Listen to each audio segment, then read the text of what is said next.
गरुड़ पुराण में मृत्यु से जुड़े उन सवालों के जवाब दिए गए हैं जिनके बारे में जीते जी कुछ भी जान पाना मुश्किल माना जाता है। आइए आज आपको बताते हैं अंतिम संस्कार के दौरान अपनाए जाने वाले कुछ नियमों की पीछे क्या वजह है।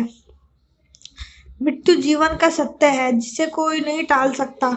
जब कोई जीव शरीर धारण करके इस संसार में आता है उस समय ही वो अपने साथ मृत्यु की तिथि और समय लेकर भी आ जाता है जिसका उसे ताउम्र कोई ज्ञान नहीं हो पाता। भगवान श्री कृष्ण ने गीता में कहा है कि एक शरीर समाप्त होने के बाद आत्मा नए शरीर को धारण करती है।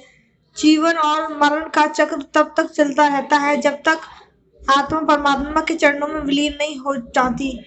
जब कोई व्यक्ति मृत्यु को प्राप्त होता है तो उसकी आत्मा शरीर छोड़ती है तो उस शरीर से उसका मोह जल्द समाप्त नहीं होता है।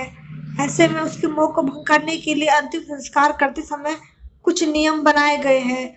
आइए आपको बताते हैं ऐसे ही कुछ नियमों के बारे में जिनका जिक्र गरुड़ पुराण में भी किया गया है। हिंदू धर्म में जब किसी मृत व्यक्ति का देह संस्कार किया जाता है तो उसकी चिता की परिक्रमा की जाती है। परिक्रमा के दौरान मटके में छेद करके उसमें जल भरकर परिक्रमा की जाती है और आखिर में मटके को फोड़ दिया जाता है। इस प्रक्रिया में परिक्रमा मृत व्यक्ति के प्रति आपकी श्रद्धा का प्रतीक है। वही मटके को फोड़ने का मतलब उस आत्मा को मोह भंग करने का इशारा देता है ताकि आत्मा सत्य से वाकिफ हो सके।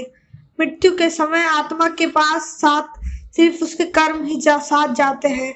इसलिए मृत्यु से पहले व्यक्ति को तिल, लोहा, सोना, रुई, नमक, 7 प्रकार के अन्य भूमि, गो, जल, पात्र और पादुका दान करने की बात कही गई है। माना जाता है कि दान की गई ये सारी चीजें यम मार्ग से प्राप्त होती है। मृतक के परिजन चाहे तो मृत्यु के बाद भी मृतक के नाम से चीजें दान कर सकते हैं। ऐसा करने से यम मार्ग में आत्मा को कष्ट नहीं उठाना पड़ता। गरुड़ पुराण के मुताबिक श्रद्धा के बाद भी आत्मा का मोह भंग नहीं होता। वो किसी न किसी शरीर में प्रवेश करने का पूरा प्रयास करती है, इसलिए उसके शव को जलाकर नष्ट किया जाता है और इस प्रक्रिया के बाद पीछे मुड़ के नहीं देखा जाता ताकि आत्मा को यह संदेश जाए कि उसके अपने आप उससे मोह भंग कर चुके हैं। अब आत्मा को भी अपनी राह पर आगे बढ़ना चाहिए।